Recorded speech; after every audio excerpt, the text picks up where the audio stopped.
اعوذ باللہ من الشیطان الرجیم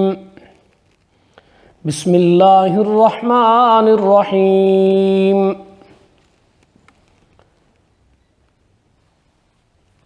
یا ایہا الناس ان کنتم فی ریب من البعث فإنا خلقناكم من تراب ثم من نطفة ثم من علقة ثم من مضغة مخلقة وغير مخلقة لنبين لكم ونقر في الأرحام ما نشاء إلى أجل مسمى ثم نخرجكم طفلا ثم لتبلغوا أشدكم ومنكم من يتوفى ومنكم من يرد إلى أرذل العمر لكي لا يعلم من بعد علم شيئا وترى الأرض هامدة فإذا أنزلنا عليها الماء اهتزت وربت وأنبتت من كل زوج بهيج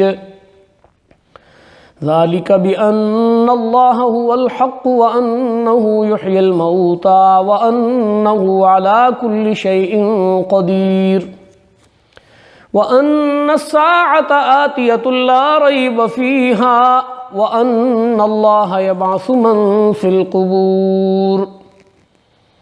صدقت يا رب العالمين ونحن على ذلك لمن الشاهدين والشاكرين والحمد للہ رب العالمین۔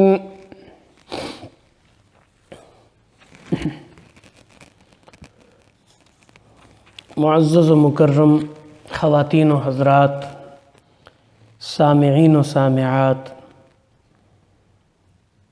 بھائیوں اور بہنوں، بزرگوں اور ماؤں،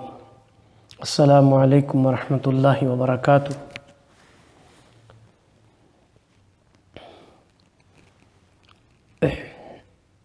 گزشتہ درس کے اندر قیامت کی ہولناکی کا ایک منظر ہمارے سامنے پیش کیا گیا، اسے زلزلہ عظیم قرار دیا گیا، زلزلۃ الساعۃ شیء عظیم، اور ایک تصویر کشی کی گئی کہ جب وہ وقت یعنی نفخۃ الفزع ہوگا تو اس وقت حالت کیا ہوگی۔ حاملہ اپنا حمل گرا دے گی، مرضعہ اپنے دودھ پیتے بچے کو چھوڑ کر پٹخ کر بھاگے گی، اور لوگ سکارا یعنی مدہوش سے نظر آئیں گے، ایک خوف اور ایک دہشت کی کیفیت ہوگی۔ اب اس سے آگے کی تقریر میں انسان کے خود اپنے وجود سے اور آفاق میں پھیلی نشانیوں سے قیامت کا وقوع ثابت کیا جا رہا ہے۔ یعنی سب سے پہلے انسان کو اپنے من میں ڈوب کر سراغ زندگی پانے کی دعوت دی جا رہی ہے۔ اپنے من میں ڈوب کر پا جا سراغ زندگی، یعنی خود اپنے وجود کے اندر غور کرو اور اپنے آپ کے اندر ڈوبو، اپنے اندر جھانکو اور معلوم کرو کہ تم جس قیامت سے انکار کیے بیٹھے ہو اور جس بعث یعنی دوبارہ اٹھنے اور نشور اللہ کے حضور میں پیش ہونے سے تم انکاری بنے ہوئے ہو، اپنی ابتدا پہ تو غور کرو۔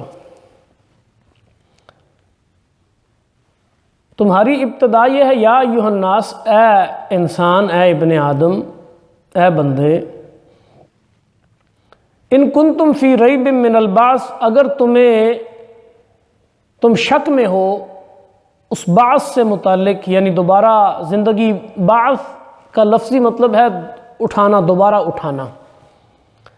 تو گویا مردہ پڑے ہوئے کو اٹھنے، یعنی موت کے بعد زندگی کے بارے میں تم اگر شک میں مبتلا ہو تو تمہیں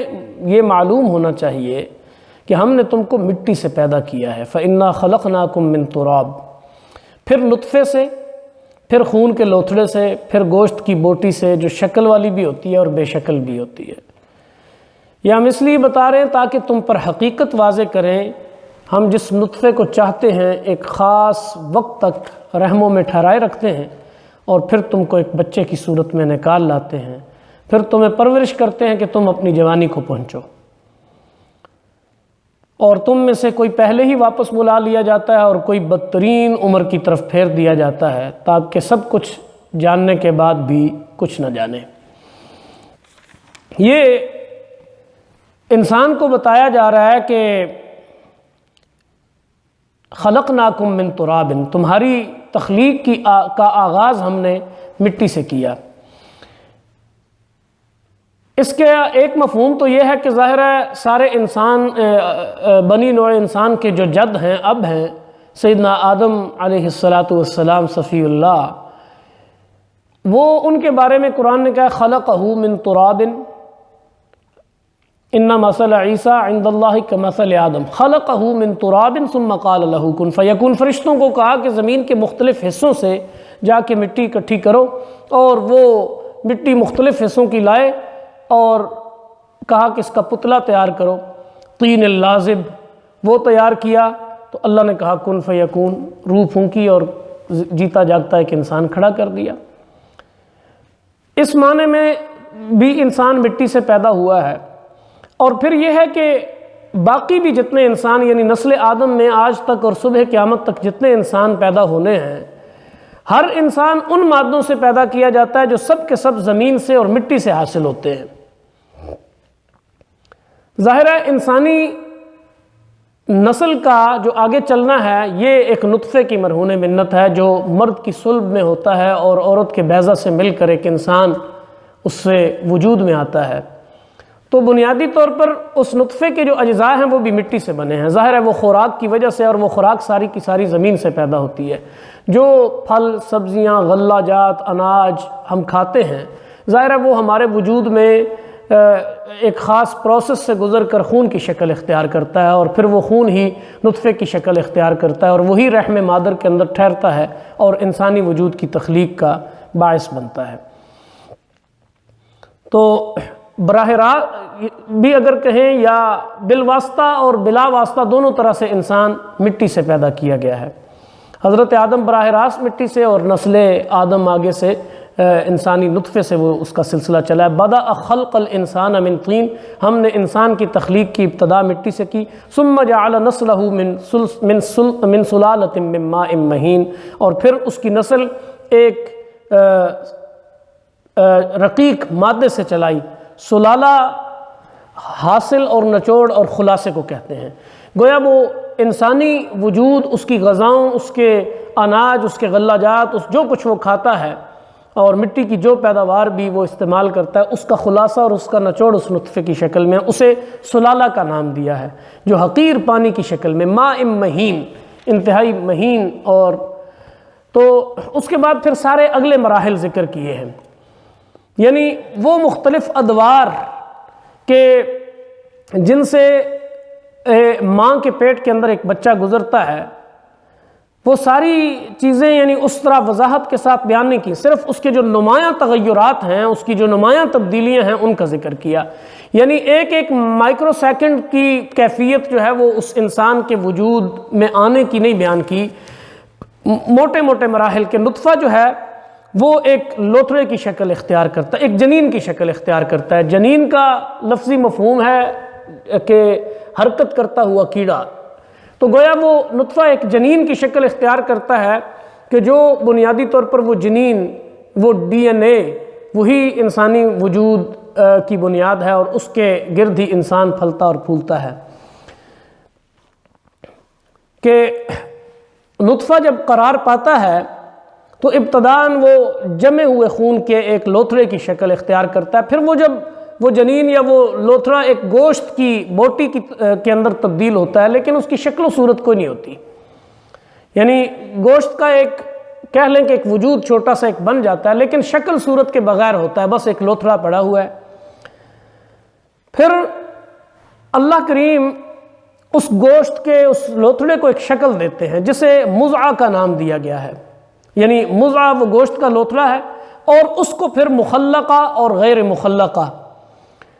ایک روایت میں ابن ابی حاتم نے اور ابن جریر نے، جیسے سیدنا عبداللہ ابن مسعود سے روایت کیا ہے، وہ کہتے ہیں کہ نطفہ جب کئی دور سے گزرنے کے بعد مضغہ یعنی گوشت بن جاتا ہے، تو اس وقت وہ فرشتہ کہ جو انسان کی تخلیق پر مامور ہے، وہ اللہ تعالیٰ سے پوچھتا ہے کہ یا رب مخلقہ اور غیر مخلقہ، یعنی اس مضغہ سے انسان کا پیدا کرنا آپ کے نزدیک مقدر ہے یا نہیں؟ اور اگر اللہ تعالیٰ کی طرف سے یہ جواب ملتا ہے کہ یہ غیر مخلقہ ہے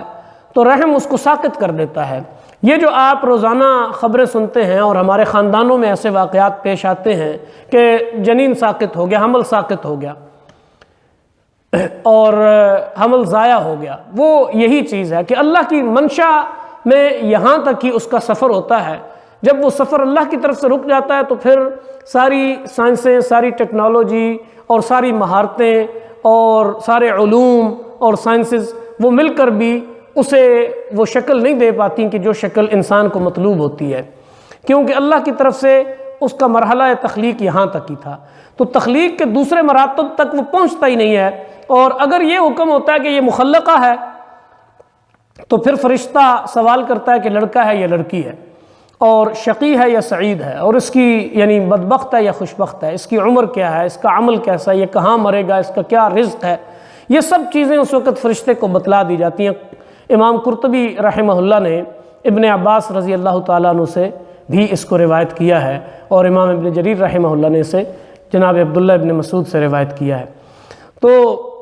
مخلقہ اور غیر مخلقہ کی جو تفسیر ہے ان احادیث سے جو معلوم ہوتی ہے کہ جس نطفہ انسانی کا پیدا ہونا مقصود ہوتا ہے اور مقدر ہوتا ہے وہ مخلقہ ہے، اور جس کا ضائع اور ساقط ہو جانا مقدر ہے وہ غیر مخلقہ ہے۔ اور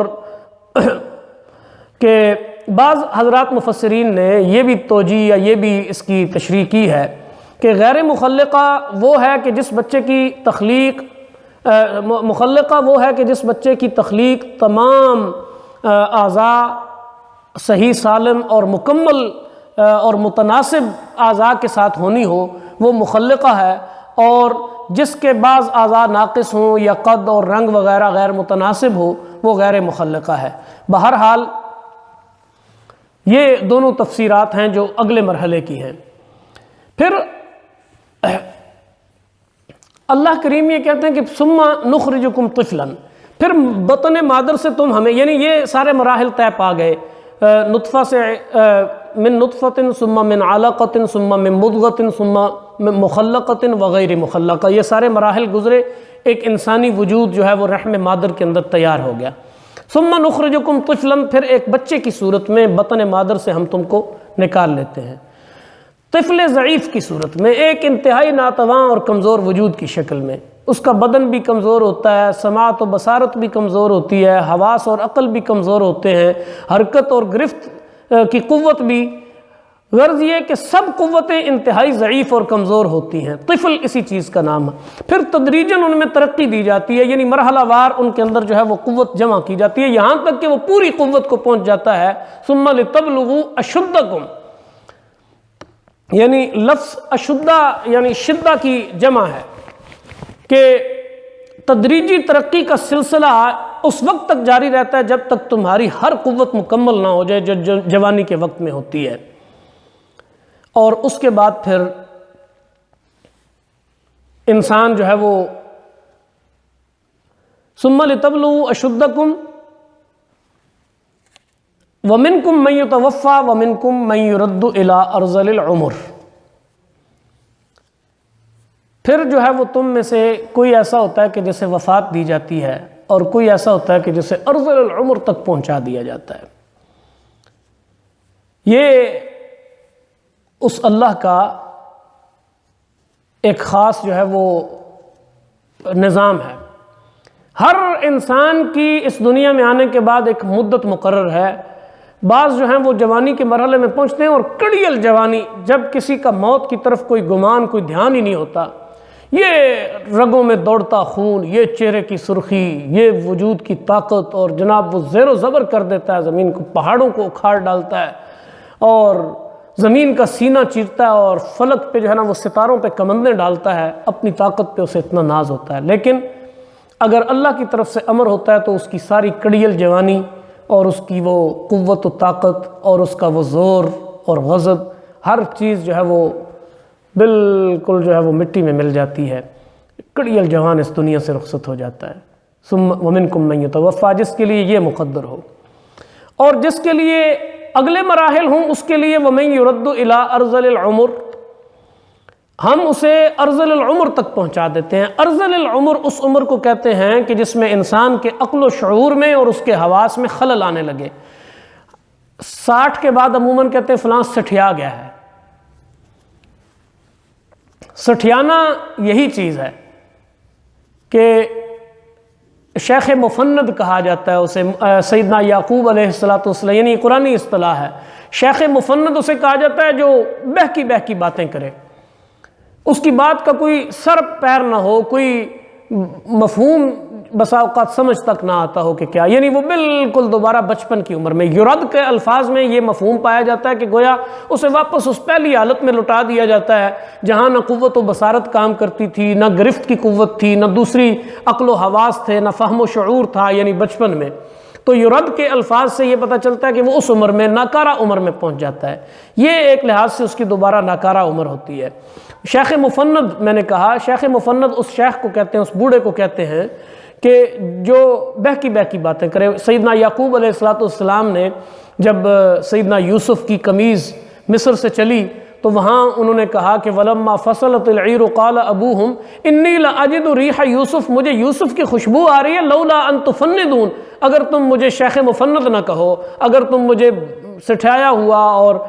بہکی بہکی باتیں کرنے والا نہ کہو۔ یعنی شیخ مفند اس کو کہتے ہیں۔ بظاہر چونکہ بات عجیب تھی اس لیے شیخ سیدنا یعقوب علیہ السلام نے یہ فریز استعمال کیا۔ تو ارذل العمر تو یعنی انسان کے عقل و حواس جاتے رہے۔ حضور علیہ السلام نے اس عمر سے پناہ مانگی ہے۔ سیدنا سعد بن سہل سے یہ روایت منقول ہے کہ رسول اللہ صلی اللہ علیہ وسلم بکثرت یہ دعا مانگتے تھے کہ،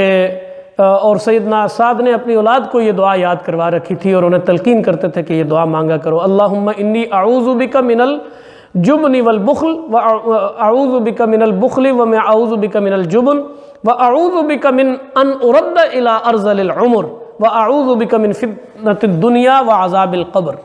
تو یہ دعا جناب سعد اپنے اولاد کو یاد کروا رکھی تھی اور رسول اللہ صلی اللہ علیہ وسلم سے یہ منقول ہے کہ یہ دعا اس طرح سے رسول اللہ صلی اللہ علیہ وسلم مانگتے تھے۔ ارذل العمر سے پناہ مانگنی چاہیے، یعنی انسان جب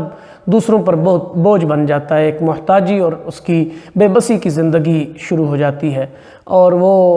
مطلب بہکی بہکی باتیں کرنے لگتا ہے، اپنے عقل و شعور اور حواس و فکر اس کے سلامتی فکر جاتی رہتی ہے، اس سے پناہ مانگنی چاہیے۔ بہرحال یہاں اللہ نے اصل میں یہ بنیادی طور پر ایک دلیل کے طور پر بیان کیا ہے۔ آگے بھی جو بات آ رہی ہے زمین کی کہ وَتَرَى الْأَرْضَ حَامِدَةً، یعنی خود ایک تو انسان کے اپنے وجود کے اندر اس کی تخلیق کے مراحل اور اس کی پیدائش اور اس دنیا میں آنا اور پھر بچے کی حیثیت سے پھر جوانی کو پہنچنا، پھر مر جانا یا ارذل العمر کی طرف جانا اور بالآخر فنا ہو جانا، یہ سارے بھی مراحل ہیں۔ یعنی خود ان کے اندر غور کرو،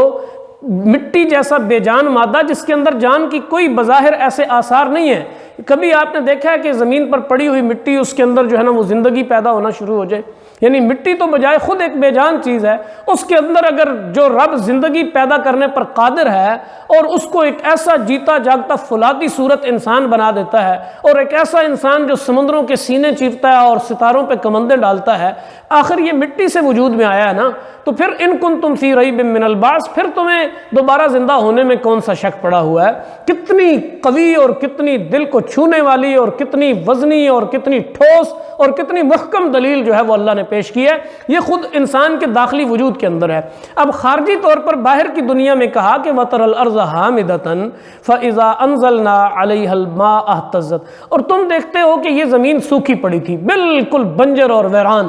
اور ہم نے کیا کیا؟ فَإِذَا أَنزَلْنَا عَلَيْهَا الْمَاءَ، ہم نے پانی اس کے اوپر نازل کیا، می برسایا، یکا یک وہ کیا ہوا؟ اہتزت، جی اٹھی۔ یعنی اہتزت کہتے ہیں کہ ایک جوش اور ولولے کے ساتھ ایسے یعنی ہل جانا اور کانپ جانا اور لرزنا، تو وہ جس طرح یعنی مہک اٹھی اور پھبک اٹھی اور پھول گئی، وربت وَأَنبَتَتْ مِن كُلِّ زَوْجٍ بَهِيجٍ، اور ہر قسم کی خوش منظر نباتات اس نے اگلنی شروع کر دیں۔ یہ جو زوج بہیج یعنی بہیج یعنی خوشکن، انسان خاص طور پر کسان جب اپنی فصل کو پھیلتا ہوا دیکھتا ہے نا، ثُمَّ يَهِيجُ فَتَرَاهُ مُصْفَرًّا ثُمَّ يَكُونُ حُطَامًا، تو یہیج اور بہیج یہ خاص جو ہے نا وہ اصطلاحیں ہیں۔ اگر آپ کو تجربہ ہوا ہو، آپ اپنے گاؤں دیہاتوں میں جن بزرگوں نے پہلے کاشتکاری کی ہے، تو فصلوں کے پکنے کے دن میں وہ ایک عجیب خوشکن منظر ہوتا ہے۔ چاولوں کی یا گندم کی فصل یا سرسوں کی فصل یا مکئی کی فصل یا گنے کی فصل جب پکی ہوئی ہو، کپاس کی فصل، تو دور تک ایک جو ہے نا وہ کپاس کی شکل میں دور تک ایک سفیدی نظر آتی ہے۔ سرسوں جو ہے وہ زرد پھولی پھولی بڑی شاندار لگتی ہے، اور مکئی کے وہ سٹے وہ اس طرح سے انسان یعنی کسان کے دل کو خشک کرتے ہیں۔ سنہری ایک چادر سی تن جاتی ہے جب گندم پوری طرح سے پک جاتی ہے، تو دور تک ایک سنہرا جیسے جال بچھا ہوا ہے، تو اسے زوج بہیج کا نام دیا کہ ایسا خوش منظر جو ہے نا وہ نباتات یہ زمین اگاتی ہے، حالانکہ بے جان اور بنجر پڑی ہوئی تھی، ویران پڑی ہوئی تھی، آنن فانن اس کے اندر جو زندگی جو ہے وہ سرایت کر گئی ہے، یہ آخر کس چیز کی علامت ہے؟ جب خود تمہارا وجود اور باہر کی دنیا میں اس کی مثالیں ہزاروں کی تعداد میں موجود ہیں اور روزمرہ کی زندگی میں موجود ہیں، تو پھر تمہیں حیرت اور شک اور ریب کے اندر مبتلا کیوں ہو؟ پھر بعض کے حوالے سے تمہارا یہ رویہ کیوں ہے؟ اللہ نے کہا کہ ذالک بأن اللہ هو الحق، یہ ہے کہ اللہ حق ہے، یحیی الموتى، وہ مردوں کو زندہ کرتا ہے، وانہ علی کل شیء قدیر، اور وہ ہر چیز پر قادر ہے، اور یہ کہ وان الساعۃ آتیۃ لا ریب فیہا، کہ قیامت کی گھڑی آ کر رہے گی، وان اللہ یبعث من فی القبور، اور اللہ ضرور ان سب لوگوں کو زندہ کر کے اٹھائے گا جو مر چکے ہیں۔ یعنی کیا خوبصورت استدلال ہے، سبحان اللہ، یعنی 5 حقیقتوں کی نشاندہی کی ہے۔ اوپر جو آیات ہیں انسان کی پیدائش کے مختلف ادوار، زمین پر بارش کے اثرات اور نباتات کی جو پیداوار ہے، 5 حقیقتوں کی طرف نشاندہی کرتی ہے۔ 5 حقیقتوں کی نشاندہی کے دلائل ہیں یہ 5 حقیقتیں کیا ہیں؟ کہ اللہ حق ہے، اللہ مردوں کو زندہ کرتا ہے، وہ ہر چیز پر قادر ہے، وہ یہ کہ قیامت کی گھڑی آ کر رہے گی، اور 5واں یہ کہ اللہ تمہیں لازماً ان سب لوگوں کو جو قبروں میں پڑے ہوئے ہیں انہیں زندہ کر کے اٹھائے گا۔ یہ 5 حقیقتیں ہیں جو ان 2 بڑے دلائل سے ثابت ہوتی ہیں۔ یعنی پورے نظام کائنات تو بہت بڑا ہے نا، اس پورے نظام کائنات کو چھوڑ کر انسان صرف اپنی پیدائش پر ہی غور کرے تو معلوم ہو جائے گا کہ ایک ایک انسان کی ہستی میں اللہ کی حقیقی اور واقعی تدبیر ہر وقت، ہر لمحہ، ہر لحظہ بالفعل جو ہے وہ نظر آتی ہے۔ ہر ایک کے وجود اور نشو و نما کا جتنے مراحل ہیں وہ سب اس کے ارادی فیصلے سے ہی ہوتے ہیں، اور یہ سب کچھ ایک لگے بندے قانون اور ضابطے کے تحت ہو رہا ہے۔ کوئی ایسا نہیں ہے کہ کوئی اندھا دھند اور کوئی اندھی بہری جو ہے نا وہ بے علم اور بے ارادہ فطرت جو ہے وہ اسے چلا رہی ہے۔ انسان اگر آنکھیں کھول کر دیکھے تو ایک فرد انسانی، ایک انسانی یعنی پیکر جس طرح وجود میں آتا ہے، اور پھر جس طرح وہ مختلف مراحل سے گزرتا ہے، اس میں ایک حکیم اور ایک قادر مطلق ہستی کا جو ارادی فیصلہ ہے وہ پوری شان کے ساتھ کام کرتا نظر آتا ہے۔ آدمی جو غذا کھاتا ہے اس میں کہیں انسانی تخم موجود نہیں ہوتا، یعنی یہ جس کو ہم نے نطفے کا نام دیا ہے، نہ اس میں کوئی ایسی چیز ہوتی ہے کہ جو نفس انسانی کے خاص پیدا کرتی ہے۔ یعنی ہر انسان کے خواص ہے نا، یہ سماعت ہے، بصارت ہے، بولنے کی قوت ہے، دیکھنے کی قوت ہے، سننے کی، چکھنے کی، ذائقہ، حس، لمس، یہ ساری چیزیں، یہ اس مٹی کے اندر یہ ساری چیزیں موجود نہیں ہیں۔ غذا جو ہم کھاتے ہیں وہ یعنی پھل سبزیاں، ان کے اندر یہ حسیات یا یہ چیزیں موجود نہیں ہیں۔ یہ غذا جسم میں جا کر کہیں بال، کہیں گوشت، کہیں ہڈی بنتی ہے، ایک خاص مقام پر پہنچ کر جو ہے وہ نطفے میں تبدیل ہو جاتی ہے، جس کے اندر انسان بننے کی جو ہے نا وہ صلاحیت رکھنے والے تخم موجود ہوتے ہیں، اور پھر ان تخموں کی کثرت کا یہ حال ہے۔ یعنی یہاں بھی ایک اگر آپ غور فرمائیں تو بڑا ایک حکیمانہ اور ایک مدبرانہ جو ہے نا وہ اللہ کا یعنی ہستی، اللہ کی ہستی، اس کا تعارف حاصل ہوتا ہے کہ ان تخموں کی کثرت کا حال یہ ہے کہ ایک وقت میں ایک مرد سے جتنا نطفہ خارج ہوتا ہے اس کے اندر کروڑوں تخم پائے جاتے ہیں، اور ہر ایک کے اندر جو ہے وہ ایک مکمل یعنی انسانی وجود بننے کی صلاحیت موجود ہوتی ہے۔ لیکن کیسا جو ہے نا وہ کوئی حکیم و قدیر اور حاکم مطلق ہے کہ بے شمار امیدواروں میں سے ایک کو چھانٹ کر جو ہے وہ بیضہ انثیٰ سے یعنی ایگ سیل سے اسے ملنے کا وہ اجازت دیتا ہے اور اس کا اہتمام کرتا ہے، اور اس کے ملنے کے بعد یعنی اس تخم اور اس بیضہ، اس ایگ کے ملنے کے بعد جو انسانی وجود کی ابتدائی شکل بنتی ہے وہ اتنی چھوٹی ہوتی ہے کہ خوردبین کے بغیر دیکھی نہیں جا سکتی۔ یہ حقیر سی چیز 9 مہینے رحم مادر کے اندر پرورش پا کر جن مرحلوں سے گزر کر جیتے جاگتے انسان کی شکل اختیار کرتی ہے، ان میں ہر مرحلے پر اگر غور کرو تو تمہارا دل گواہی دے گا کہ ہر آن ایک فعال قسم کا حکیم اپنے ارادی فیصلے کے ساتھ کام کرتا ہے، اور وہ وہی فیصلہ کرتا ہے کہ اسے تکمیل تک پہنچانا ہے اور کسے جو ہے وہ خون کے لوتھڑے یا گوشت کی بوٹی یا ناتمام بچے کی شکل میں ساقط کر دینا ہے۔ تو یہ سارے امور، اور اس کے بعد پھر اللہ جو یعنی دیگر اپنی یعنی وہ شان بیان کر رہا ہے گرد و پیش میں پھیلی ہوئی کہ لاکھوں جو ہے نا وہ سالوں سے یا ہزاروں سالوں سے ایک مردہ پڑی ہوئی زمین پر پانی کا ایک چھینٹا پڑتا ہے اور زندگی جو ہے وہ لہلہانے لگتی ہے، اسی طرح اللہ کا جب اذن ہوگا تو ہر قبر اخرجت الارض اثقالہا، زمین جو ہے نا وہ اپنے بوجھ نکال کر باہر پھینک دے گی، یعنی ہر قبر سے جو ہے وہ ایک زندگی نکل آئے گی۔ جس طرح ایک بے جان جو ہے نا وہ بیج سے ایک زندہ پودا نکل آتا ہے، اور احیاء اموات کا جو ہے نا وہ یہ عمل ہر سال اور ہر موقع پر تم اپنی آنکھوں سے اس کا مشاہدہ کرتے ہو، زمین کے اندر پھیلے ہوئے یعنی طرح طرح کی فصلیں، بظاہر ایک بے جان سی چیز ہوتی ہے یعنی وہ دانہ، اور اس سے جس طرح پودا نکلتا ہے اسی طرح اس مٹی میں ملے ہوئے وجود میں سے دوبارہ ایک زندہ انسان برآمد ہوگا۔ تو بہرحال اللہ کریم یہاں اپنی قدرت اور اپنے یعنی زندہ کو یعنی اپنے محیی اور ممیت ہونے کے ناطے سے اور ان صفات کے اوپر سے استدلال کرتے ہوئے انسان کو قیامت کا یقین دلا رہے کہ یہ قیامت کی گھڑی ضرور آ کر رہے گی، اور لازماً جو ہے وہ انسان اس کے لیے تیاری کرے، یہی بجائے اس کے کہ انسان جو ہے وہ اس مجادلے اور اس مباحثے کے اندر پڑا رہے کہ قیامت اور آخرت کا کوئی تصور نہیں ہے، یہ انسان مٹی میں مل کر مٹی ہو جائے گا، اذا کنا ترابا وعظاما انا لمخرجون انا لمخرجون، یعنی یہ انسان کی یہ حیرت نہیں جاتی جب کہ اپنے وجود کے اندر غور نہیں کرتا۔ لقد وعدنا ھذا نحن، کل کی منزل میں ہم نے پڑھا ہے لقد وعدنا ھذا نحن وآباؤنا من قبل ان ھذا الا اساطیر الاولین، یہ کیا کہتا رہتا ہے کہ ہمارے پہلے اجداد کو بھی یہی کہا گیا تھا کہ تم زندہ ہو جاؤ گے، وہ تو نہیں ہوئے، ان ھذا الا اساطیر الاولین، ایسے ہی پرانے لوگوں کی قصے کہانیاں ہیں بس جو سینہ بسینہ چل رہی ہیں۔